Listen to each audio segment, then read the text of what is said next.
Mutual fund की scheme में कौन कौन से रिस्क इंडिकेटर्स होते हैं?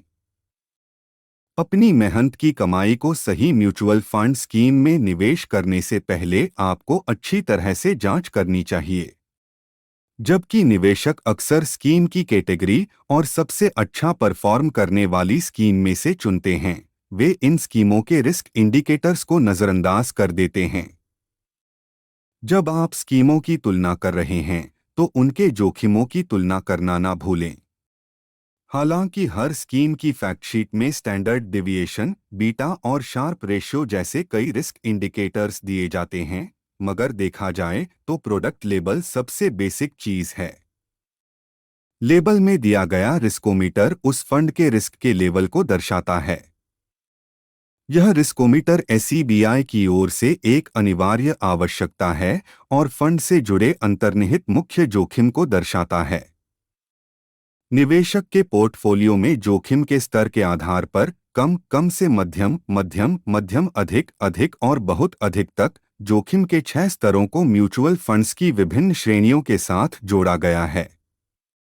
चूंकि इस किस्म का जोखिम वर्गीकरण एसईबीआई द्वारा परिभाषित किया गया है, इसलिए सभी म्यूचुअल फंड्स समान प्रकार के फंड्स को जोखिम की एक ही श्रेणी में वर्गीकृत करने के लिए बाध्य हैं। रिस्कोमीटर, जो आपको फंड के जोखिम का अवलोकन प्रदान करता है, इसके अलावा कोई व्यक्ति तथ्यशीट में दिए गए अधिक विशिष्ट जोखिम संकेतक भी देख सकता है। स्टैंडर्ड डिविएशन किसी फंड में होने वाले मुनाफे की रेंज को आंकता है। किसी स्कीम में मुनाफे का उच्चतम स्टैंडर्ड डिविएशन दर्शाता है कि इसके परफॉर्मेंस की रेंज बहुत बड़ी है, जिसका मतलब अस्थिरता भी ज्यादा है। बीटा बाजार के संबंध में किसी फंड की अस्थिरता को मापता है।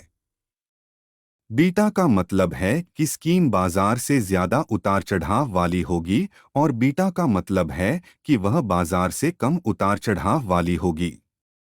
एक का बीटा यह दर्शाता है कि स्कीम बाजार के उतार चढ़ाव के साथ आगे बढ़ेगी।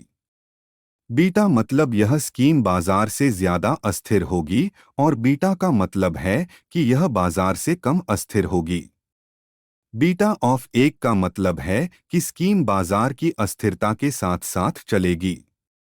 शार्प रेशो फंड द्वारा उठाए गए प्रति यूनिट जोखिम के साथ उस फंड द्वारा प्रदान किए गए अतिरिक्त रिटर्न को मापता है।